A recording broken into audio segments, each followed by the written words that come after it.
When building a gaming PC, there is one thing as hard as choosing the right parts: not diving headfirst into misinformation. Due to the information pollution on the internet, your build might underperform, or you could literally throw your money in the trash. That is why today I will talk to you about the mistakes made when building a PC. Let's start with the GPU first. 1. Good GPU or good model. A very simple but highly common amateur mistake. Names like RTX 5080 or RX 9070 XT refer to the graphics card's chip. This is the most important criterion for gaming performance. Names like MSI Gaming Trio or Asus ROG Strix are known as AIB add-in board partners. These manufacturers take this chip, design the cooling, lay out the PCB, and sell it. These do not always make as huge of an impact on performance as people think. An RTX 5070 Ti is always an RTX 5070 Ti. The advantage of high-end models is better overclocking potential and quieter cooling. Do not pay RTX 5080 money for a 5070 Ti just because it says ROG Strix on it. If you are on a tight budget, let me tell you a secret: undervolting. For example, you bought an entry-level Zotac solid-core model and it runs a bit hot. If you gradually lower the voltage and find a stable sweet spot, you can run the exact graphics card at much lower temperatures by sacrificing just 3 to 4 FPS. But before doing this, do not forget to do a little research about your specific card on forums like Reddit. Now, it is time for a recent paranoia. 2. The 12-volt high-power cable melts. Let's get to this infamous cable melting incident. Yes, there is such a risk, but the solution is much simpler than you think. The issue mostly occurred with beasts like the RTX 5090 that can draw between 500 and 800 watts, and with users who did not seat the cable fully. Here is what you need to do. Choose a reliable name-brand power supply, PSU. If you are going to use a splitter adapter, do not bend the cables too close to the connector and use as few adapters as possible. Especially if you are using an RTX 5080 or 5090, make sure the cable sits tightly into the socket with an audible click. Do not use cheap extension cords. They can ruin the stability of the electricity going to your PC. If you are using a card with a more balanced power consumption like an RTX 5070 or 4060 Ti, you do not need to worry about this at all as long as you plug the cable in properly. Let's continue with the CPU.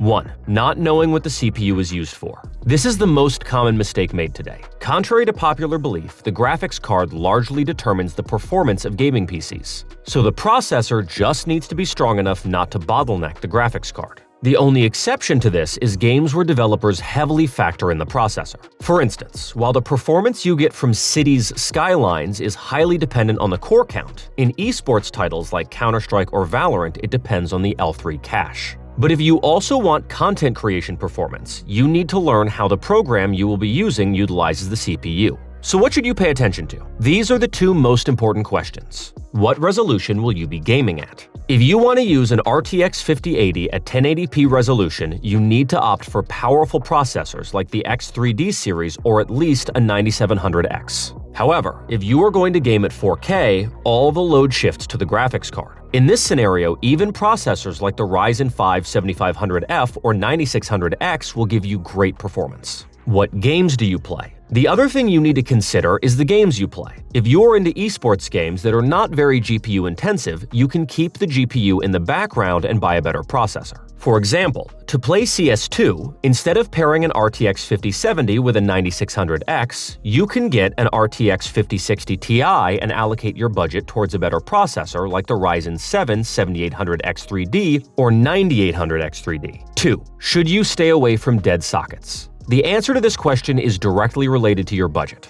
If you are putting together a second-hand low-budget build, dead sockets like AM4 or LGA 1700 are the most logical choice for you. Processors like the i5-13600KF are still beasts today. These low-budget systems are where another advantage of dead sockets comes into play: DDR4. While DDR5 RAM prices are still high due to the chip shortage, it is possible to put together very powerful builds much cheaper with second-hand DDR4 RAM. In short, do not fear the term dead socket. If you make the right choice, you have the chance to come out highly profitable. The next topic concerns all components. 3. Is the higher numbered model always better? On paper, yes, but how true that is varies greatly. Sometimes there are massive leaps between generations, while other times there might only be very minimal quality of life updates. For instance, while the difference between the i5 12600 and 13600 is significant, the difference between the 13600 and 14600 is very minimal. If you are torn between two components from different generations or thinking of upgrading, you can research online or open a thread on forums to find out if there is a real difference between the two generations. My final topic regarding CPUs is a bit concerning. 4. The degradation issue in Intel's 13th and 14th gen.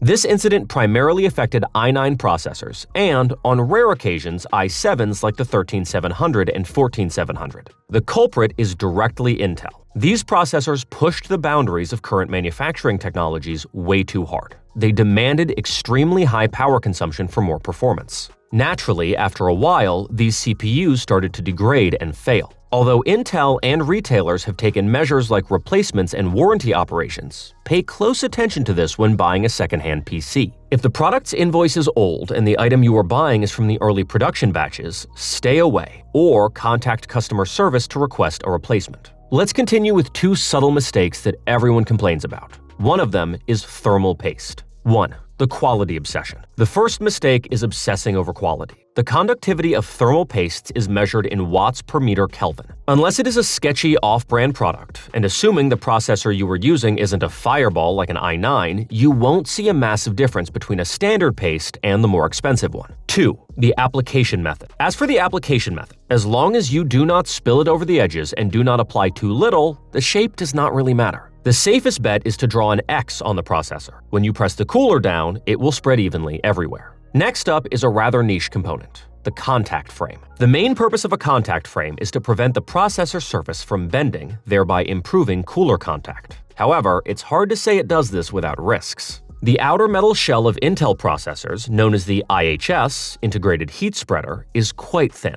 Therefore, there is a known problem of it bending over time, causing the cooler to lose contact. The contact frame prevents this. On AMD, since the IHS is already thick, there is absolutely no need for this. In return for all this hassle, what it gives you is keeping fireballs like the Core i9 or Ryzen 9 about 3 degrees cooler, while potentially ruining your PC's stability. Yes, you heard that right. You need to tighten the 4 mounting screws with millimeter precision, evenly and with the exact correct torque. If you tighten them asymmetrically, the pressure the processor applies to the motherboard pins becomes unbalanced. You might experience errors in RAM frequencies, or your PC might not even boot at all. If you are an average user, I highly recommend not messing with it. In fact, it makes even more sense to stay away from contact frames. Let's put niche topics aside. The next component is the CPU cooler. 1. Assuming IAO liquid coolers are superior to Tower air coolers. IAOs, all-in-one liquid coolers, due to their complex structures and circulating liquid inside, are components with a high risk of failure.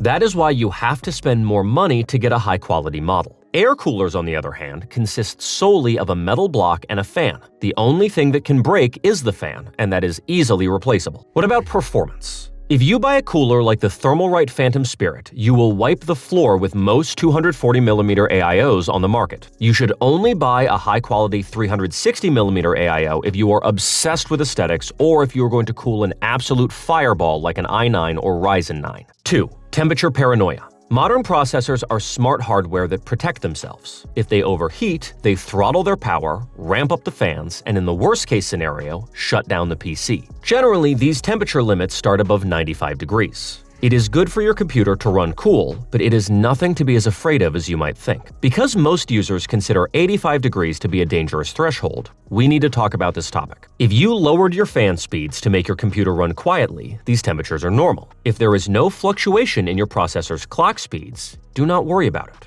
If there is, slightly increase the fan speed and the problem is solved. If it still isn't resolved, apply a slight undervolt. Problem solved. 3. Lastly, AM4 cooler compatibility with AM5 sockets. If you have a good cooler in your AM4 build, you can save money by installing it in your new AM5 socket build. A simple and easily overlooked user-friendly detail. Now, there is a component that generally doesn't deserve the prestige it gets: the motherboard. 1. Blindly trusting the chipset. If you also think that the X670 is inherently superior to the B850, it means you haven't watched this video on my channel. To cut it very short, what we call a chipset is just the minimum requirements AMD demands from motherboard manufacturers. You can find a bare-bones X670 motherboard that's stingy when it comes to features on the market, just as you can find a premium B850 motherboard packed to the brim in terms of hardware, ports, and cooling. Look at the specific model and reviews, not just the chipset name. 2.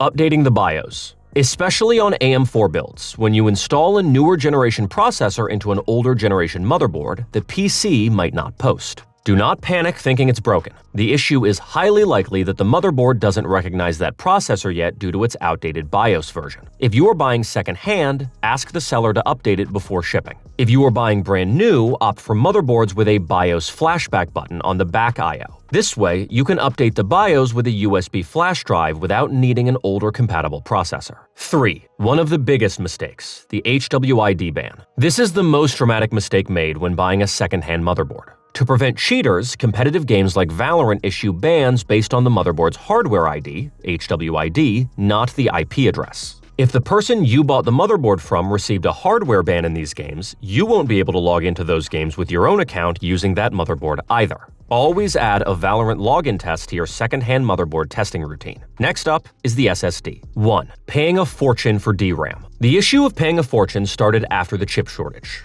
There was already a NAND crisis, and when you add DRAM on top of it, SSDs became astronomically expensive. DRAM, which is the RAM inside the SSD, prevents the SSD's speed from dropping during continuous large file transfers and helps the operating system run snappier. But do you absolutely need one? No. In a period where prices have skyrocketed this much, if you are just someone who will play games and do daily tasks, a DRAM-less, HMB-supported M2 SSD with a decent controller will more than get the job done. 2. The PCIe version and read and write speeds. PCI Express is the highway where the SSD and motherboard communicate. The version of this highway determines its maximum speed. It is limited to these values shown on the screen. Gen 3, 3500 megabits per second. Gen 4, 7500 megabits per second. Gen 5, 14,000 megabits per second. Notice how I didn't say the speed you will get. I said the maximum speed limit. The actual speed of the SSD is determined by its own internal hardware. There are plenty of SSDs that say Gen 4 on the box but bottleneck at 3000 megabits per second. That's why the PCIe version is one of the last things you should care about. 3. Not knowing how to interpret SSD speeds. This is actually a very critical topic for an SSD guide. If you want a dedicated SSD guide, let me know in the comments. To summarize it here, SSDs have two different speed values, sequential and random. Sequential is a format that is efficient in production-oriented workloads thanks to file optimization. Because it is an optimized format, these high values are used in marketing. Random, on the other hand, is the value that general user operations rely on when using a PC. Companies don't write these values on the box because they are laughably low numbers like 80 to 800 megabits per second. So don't fall for marketing traps. The real value you need to look at is random. The sequential value is an unnecessary marketing bait, except for specific professional use cases. 4. The M2 standoff screw. M2 SSDs are fastened to the motherboard with screw-like standoffs. If you bought a second-hand motherboard and it has no box, finding these screws can be a bit difficult. Some users panic because of this, but there is no need to worry. This screw is not for the SSD to function, but to support it. It is used to prevent it from wiggling out of the M2 slot. Modern motherboards don't even use screws anymore. So even if you don't have this screw, you can still plug in and use your M2 SSD. Just make sure you do something to prevent it from coming loose. Next up is AI's favorite component, RAM. 1. The dual-channel mistake. Contrary to what is believed, using dual-channel RAM in DDR5 doesn't create as massive of a performance difference as it did in DDR4. By design, DDR5 memory architecture inherently offers a dual-channel structure within itself. Because of this, when putting together a DDR5 build, buying a single 16GB stick and leaving the adjacent slot empty, instead of buying two 8GB sticks, is a much more logical budget move so you can seamlessly upgrade to 32GB in the future. 2. Filling all RAM slots on the motherboard. Stay entirely away from using 4 sticks of RAM with DDR5, especially on AM5. Using it this way is not stable and significantly degrades RAM timings. It is very difficult to even achieve Expo or XMP speeds. Even if you are going for 64GB, I highly recommend buying and installing two 32GB modules instead of 4 16GB ones. 3. Motherboards affect RAM speeds. Let me close the subject of motherboards with a detailed topic. Not every motherboard can deliver the same speed to every memory kit. Here, you need to check a few details on the motherboard's official website. Let's talk about the MSI Mag B650 Tomahawk, for example. 1 DPC, DIMM per channel, means using 2 sticks of RAM or fewer. 2 DPC means using 4 sticks of RAM. 1R, single rank, means the memory chips are populated on only one side of the stick. 2R, dual rank, means the memory chips are populated on both sides of the stick. Here, the B650 Tomahawk states that in a 2 DPC scenario, using 4 sticks with 2R RAM modules, chips on both sides, it can only deliver speeds around 5400 megatransfers per second, megahertz. If you use 4 sticks, but with single-sided chip modules, single rank, it indicates it can go up to 6400 megatransfers per second. These kinds of things are important details for enthusiast users. Our final component is the PSU.